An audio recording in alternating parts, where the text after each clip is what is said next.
Assalamualaikum warahmatullahi wabarakatuh. Selamat pagi, siang, sore ataupun malam bagi teman-teman yang sedang menonton video ini. Kembali lagi di channel YouTube saya, NPA Channel.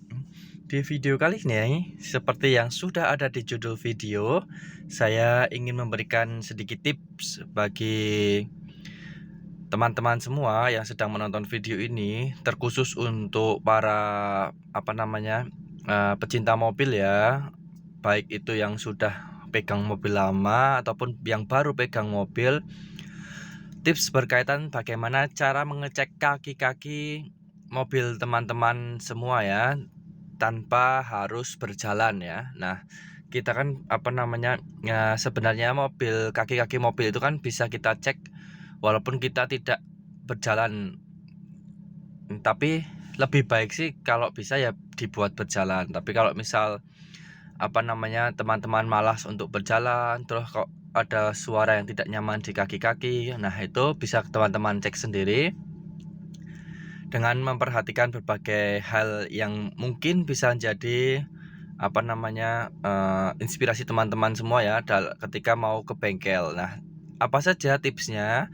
Nah, silahkan simak video ini sampai selesai. Sebelum teman-teman menyimak sampai selesai, alangkah baiknya bagi teman-teman yang belum subscribe YouTube channel saya, silahkan subscribe YouTube channel saya agar saya senantiasa semangat dalam mengembangkan konten-konten berkaitan tentang tips-tips otomotif yang lainnya ya. Saya doakan bagi teman-teman yang yang sudah subscribe ataupun yang mau subscribe, saya doakan lancar rezekinya, disehatkan badannya, dan dikabulkan segala hajatnya. Oke, seperti itu. Langsung saja kita menuju tips yang pertama ya. Tips yang pertama itu sangat mudah, tinggal teman-teman dinyalakan dulu kontaknya.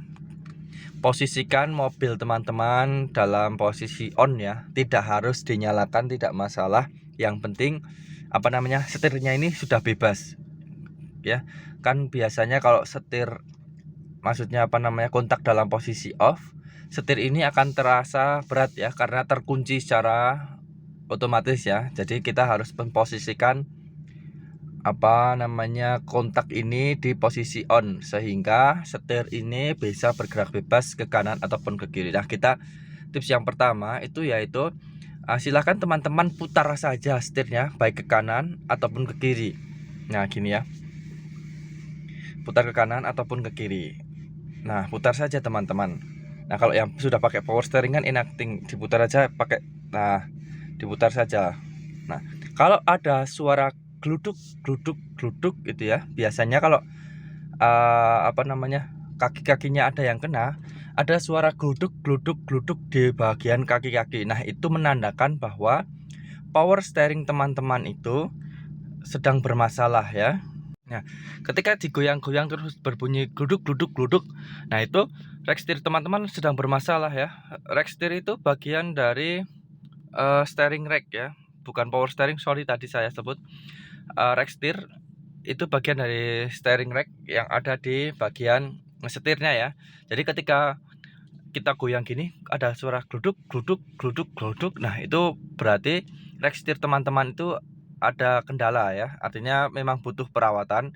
Selain dibuat gini, teman-teman juga bisa jalan ya, ketika melewat jalan yang tidak nyaman, misalnya tidak rata, itu biasanya juga akan bunyi gluduk gluduk gluduk gluduk gluduk gluduk. Nah, itu juga salah satunya karena rack steernya yang memang tidak begitu bagus ya, karena ada kendala di rack steer. Makanya pastikan kalau memang sudah ada bunyi seperti itu, gluduk-gluduk itu, silahkan teman-teman langsung bawa saja unit teman-teman ke bengkel ya. Takutnya nanti kalau ada problem seperti itu dibiarkan, akan merembet ke bagian yang lainnya ya, dan akan menimbulkan kerusakan di bagian-bagian lainnya ya. Jadi kan nanti kalau satu rusak terus dibiarkan tambah merusak tambah banyak, takutnya biaya untuk pembetulan itu akan semakin banyak ya. Itu cara yang pertama, kita tinggal menggoyang-goyangkan aja setirnya. Ketika ada suara gluduk-gluduk, artinya rack steer teman-teman itu sedang problem. Oke. Cara yang kedua kita putar setirnya ke sebelah kiri ya. Putar saja sebelah kiri sampai mentok biar nanti roda depannya agak berbelok. Nanti kita lihat ke roda depannya. Oke, kita putar. Oke, cukup. Kita keluar dari mobil, kita coba cek ya. Saya skip aja biar langsung ke rodanya saja. Nah, yang kedua ini adalah tirot. Nah, teman-teman tinggal digoyang aja. Ketika tirot teman-teman itu sudah goyang ya. Nah, ini kan masih keras ya, tidak bisa digoyang. Nah, kalau teman-teman gampang dalam menggoyang tirotnya, itu berarti tirotnya sudah saatnya untuk diganti ya. Kenapa tirot ini harus diganti ketika sudah goyang? Takutnya nanti dia akan makan dari ban ini. Nah, ini bannya. Nanti kalau dia tirotnya rusak, tidak diganti, dia akan hanya memakan bagian dalamnya ini. Jadi bagian dalam ini yang akan habis duluan, sedangkan bagian luarnya masih utuh. Nah, itu takutnya kalau tirot ini nah ini tidak diganti, nanti seperti itu. Nah, jadi teman-teman bisa menggoyang-goyangkan saja ini tirotnya ya, tinggal digoyang-goyang gini dengan tidak usah terlalu keras ya. Kalau tirotnya sudah tidak bagus, dia tinggal digoyang saja bisa.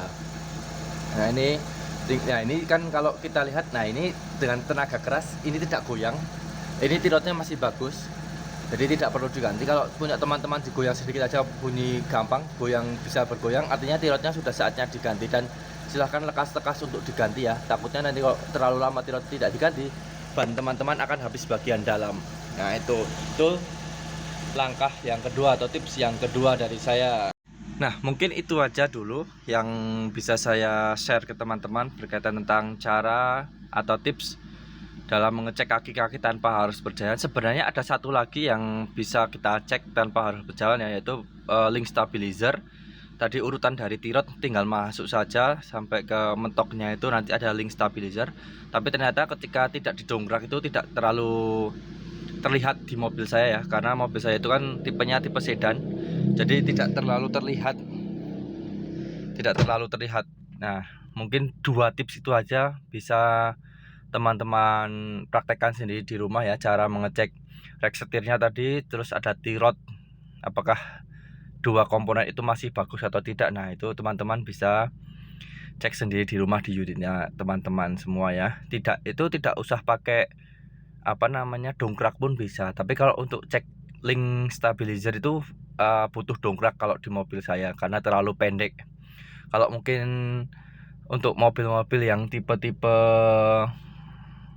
kayak Avanza, Xenia, itu sepertinya bisa terlihat ya, karena agak terlalu tinggi, agak tinggi lah daripada jenis mobil saya yang sedan ini terlalu pendek. Nah, itu silahkan dicoba sendiri.